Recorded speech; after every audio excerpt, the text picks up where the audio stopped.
Olá e bem-vindos! Hoje a gente vai fundo numa ideia que, olha, é no mínimo radical, né? A de que os nossos pensamentos, as nossas emoções, não são só uma reação ao que acontece com a gente. A ideia é que eles podem, de fato, reescrever a nossa biologia, a nível celular mesmo. E para a gente explorar isso, a fonte que a gente está analisando nos traz a história de uma mulher chamada Ana, que é, nossa, impressionante. No começo, ela é descrita como alguém que tinha, tipo, a vida perfeita. Uma psicoterapeuta de sucesso, morando numa casa linda em Amsterdã, sabe? Uma vida que parecia perfeita e que desmorona assim no instante. Exatamente. E a nossa análise hoje é toda baseada no trabalho do Joe Dispenza, que usa essa jornada da Ana como um estudo de caso mesmo, para uma tese muito poderosa. A gente vai investigar como um trauma profundo, pode levar a um colapso físico total. E o mais importante, como uma decisão consciente de mudar, pode, segundo o autor, reverter todo esse processo. Vamos desvendar os mecanismos que o texto propõe para essa transformação que vão, sei lá, da biologia do estresse até o que ele chama de física das possibilidades. Certo, vamos lá então. O começo da história é brutal. A Ana tá em casa num domingo e dois policiais batem na porta. A notícia é que o marido dela cometeu suicídio. E a reação dela, do jeito que o material descreve, é uma coisa visceral, na hora. Ela para de respirar, o corpo treme, uma dor de cabeça, dor nos intestinos, ela fala que era insuportável.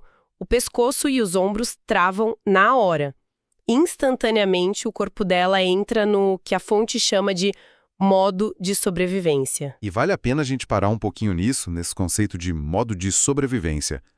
Fisiologicamente, o que acontece é que o cérebro percebe uma ameaça, uma sobre a qual a gente não tem controle, e ele aciona o sistema nervoso simpático. É a nossa resposta primitiva de luta ou fuga, sabe? As pupilas dilatam, o coração e a respiração aceleram para bombear mais oxigênio, o fígado libera açúcar no sangue para dar energia e o sangue vai dos órgãos para as pernas e para os braços.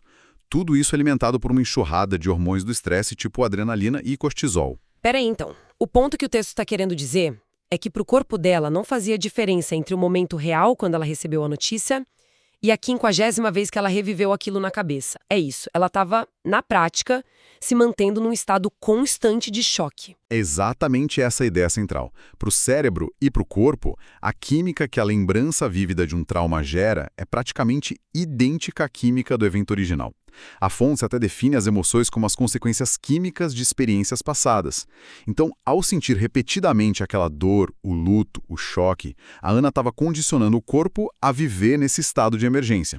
A memória do trauma não era mais só uma memória, sabe? Estava virando a biologia dela. E a partir daí, o que a gente vê é uma espiral descendente assustadora.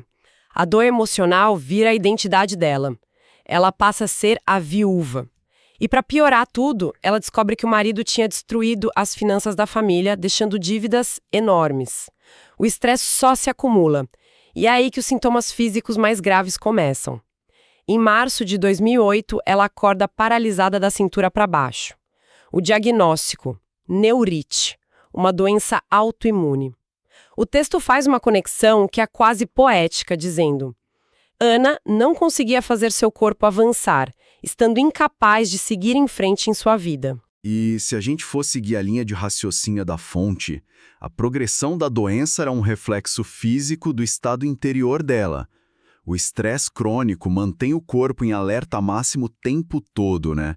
Isso desvia a energia que seria usada para, sei lá, manutenção, reparo, crescimento.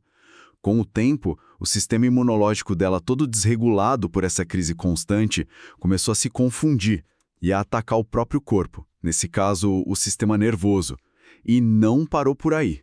Surgiram outras doenças autoimunes, como úlceras na boca, no esôfago, e, finalmente, em 2011, um diagnóstico de câncer de esôfago. É o fundo do poço. Totalmente.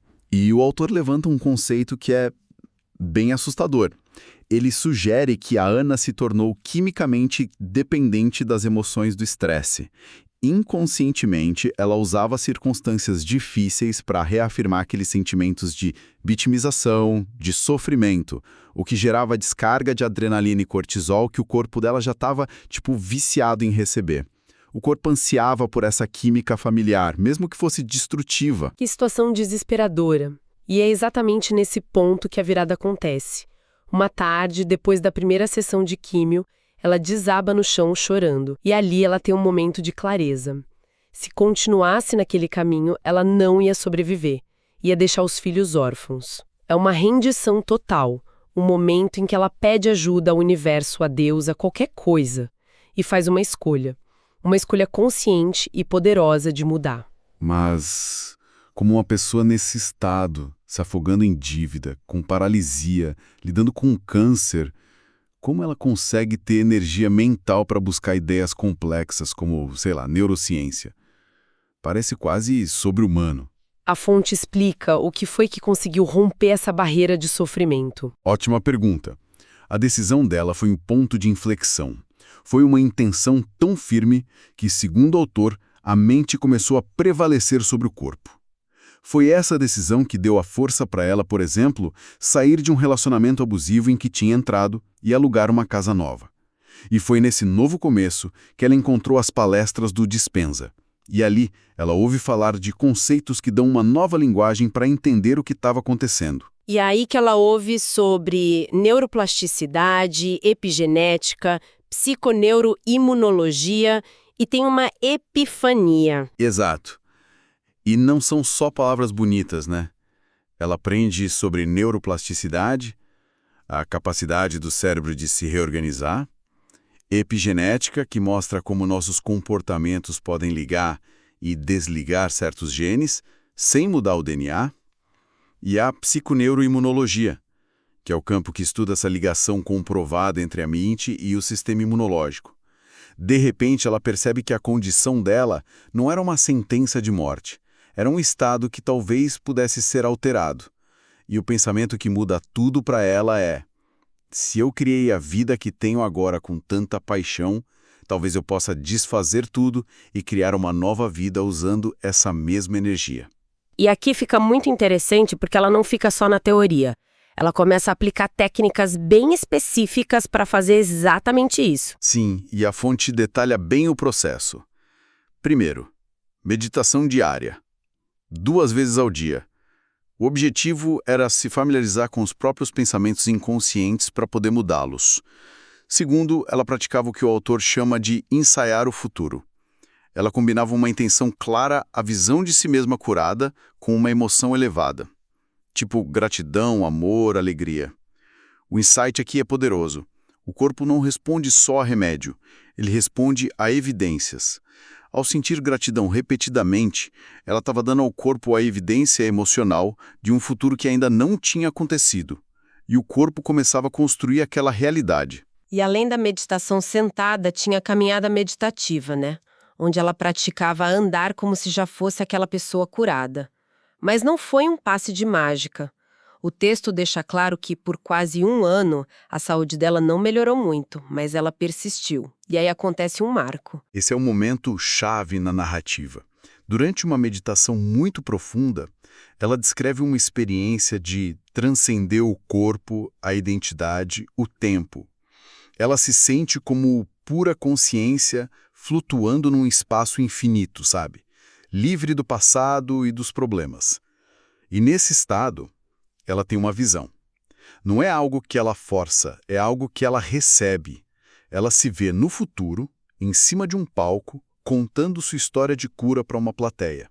E a forma como isso é descrito não foi um sonho, uma imaginação.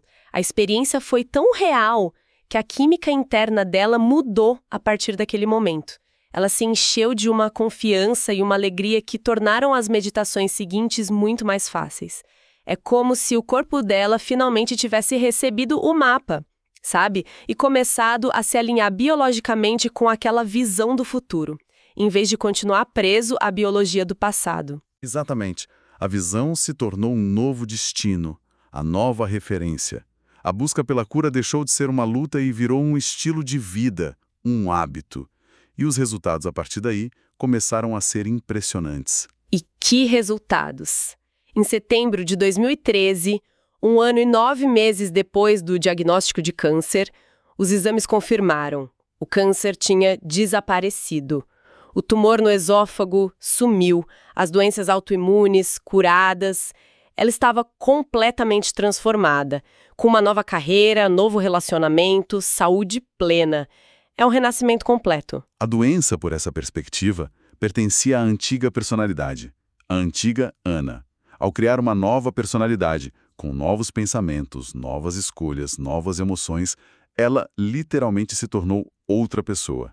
E essa nova pessoa não tinha biologia para sustentar aquelas doenças. É uma reviravolta inacreditável. Mas o fascinante é que o material não para aí na cura física. Ele argumenta que para a gente entender como isso foi possível, a gente precisa ir mais fundo, além da biologia, entrar na natureza da própria consciência. É aqui que o autor compartilha umas experiências bem pessoais, quase místicas, que ele acredita serem a chave. Isso mesmo. A fonte narra uma experiência transcendental do autor focada na glândula pineal. Na visão dele, a glândula